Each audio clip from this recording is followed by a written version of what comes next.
యేసు రక్తమే జయం పరిచర్య ప్రైజ్ ద లార్డ్. నవంబర్ 16వ తేదీ 2024.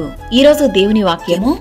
యెహోవాయే నిన్ను కాపాడువాడు, నీ కుడిపక్కను యెహోవా నీకు నీడగా ఉండును. కీర్తనలు 121వ కీర్తన 5వ వాక్యం. అవును క్రీస్తునందు ప్రియులారా, అన్ని పరిస్థితులలోనూ మనల్ని కంటికి రెప్పలా కాపాడేది యెహోవాయే. ఆయన నీకు నీడగా ఉండును. యెహోవా మన కొరకు గొప్ప కార్యములు చేసి ఉన్నాడు. యెహోవా వలనని మనకు సహాయము కలుగును.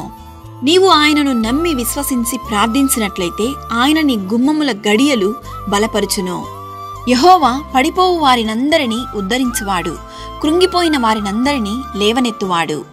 నీ మధ్యను నీ పిల్లలను ఆశీర్వదించియున్నాడు. నీ సరిహద్దులలో సమాధానము కలుగజేయువాడు ఆయనే. మంచి గోధుమలతో నిన్ను తృప్తిపరచువాడు ఆయనే. సౌలు ముందు దావీదును గనపరిచిన దేవుడు నిన్ను కూడా నీ శత్రువుల ఎదుట గనపరుస్తాడు.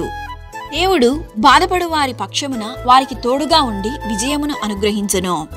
ఇది మొదలుకొని నిరంతరము నీ రాకపోకల యందు యెహోవా నిన్ను కాపాడును.